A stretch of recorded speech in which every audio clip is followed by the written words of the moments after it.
It's Colin Shadwell, and it's been a long time since I've been on YouTube, like a year. Too long.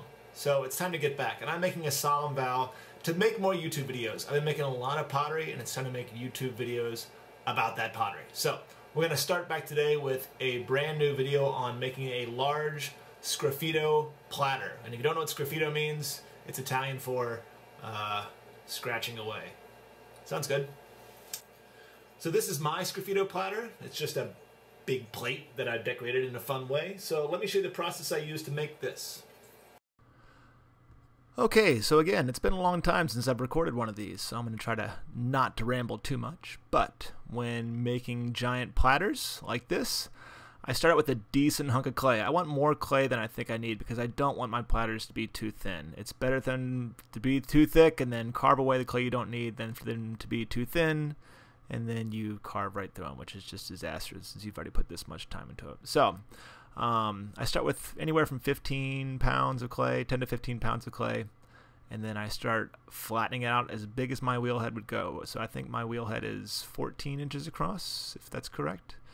And then I'll start compressing like crazy because, again, with this large area, you tend to get cracks from the outside drying faster than the inside. So I kind of do a non-traditional way of making my platters in that I'll flatten it out and then I'll kind of make this giant casserole dish, dog bowl kind of shape, really tall first, and then once I kind of get that where I want it thickness-wise on the rim, then I will come back and stretch it out very slowly, little bits of time. And this is the scariest part because you just think it's going to collapse. Gravity's going to take over and it's going to collapse, but that clay will stretch pretty far. So once I get to the spot I want, smooth out the rim, compressed all the way through, then I'll let it dry. Now once it dries to, you know, a leather hard stage where it's not tacky anymore, this is where I'll come back and I'll put my glaze on. So I'm using Amico's liquid underglaze here, black. They also have the velvet underglaze. I like the liquid one, it goes on a bit smoother. They both become black at the end. So I'll just go ahead and put a nice thick coat on here. I just do one really thick coat. I don't put two coats on. One seems to do it fine for me. And then once the bottom becomes leather hard, I'll turn the whole thing over, and because this platter is so big, I've made this separate little bat that's pretty giant that all my stuff will fit on here. So normally I trim on a Geffen grip, but I had to use my special one for this. So just trying to trim a little fun here, just going really, really slowly. I don't want it to go too thin too fast. I just want to creep up on that depth until I get right where I want it. And once I have it here, I'll tap for thickness. Once I hear that hollow sound, more of a tap than a thud, then I know I'm getting pretty close. Ran over the foot here so it does not get sharp edges. And once this is smooth, it's time to carve my design on the black side. So this needs to be mostly dry. If you try to do this while the clay or the glaze is still wet, it's just going to stick in it and it's just going to make a giant mess. And normally I would do all these carvings, these circles, while the plate is on the wheel, but I thought I'd try to show a better view on camera here. So I've just got this on one of my little hand spin wheels here.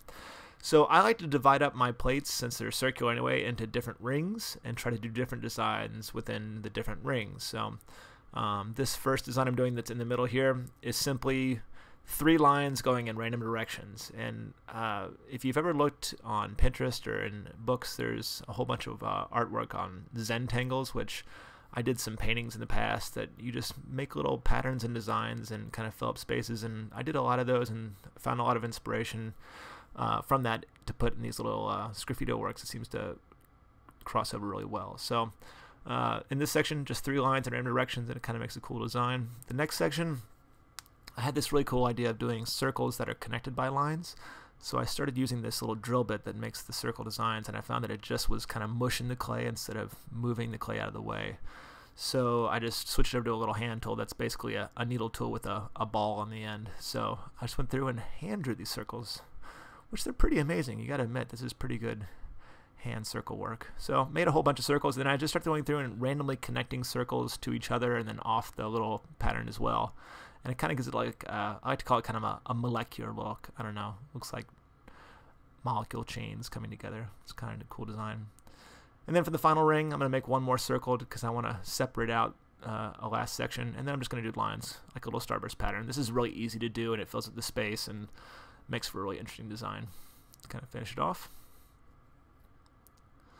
And then I'm going to glaze this, the outside of this, once this has been bisque fired. I typically use Obsidian, which is on the Celadon series of Amico glazes.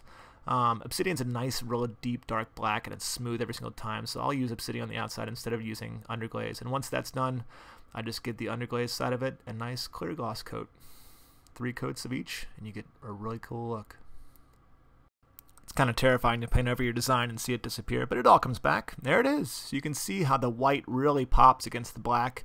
Makes for a nice shine. Once you put that clear gloss on top of the black underglaze, it really darkens it up, and it matches the Celadon on the other side, so it's like a perfect match. And I really like the way this design looked. The patterns are really unique. The design's really interesting. I could see this being a nice centerpiece on a table or even on a wall somewhere. I've had people hang these up on walls before. They look really good. So if you like watching these videos and you want to see more, click on that subscribe button and subscribe to my channel. I promise I have more videos in the works, more Sgraffito, more big pots on the wheel. So stop back, check out the channel. Thanks for watching.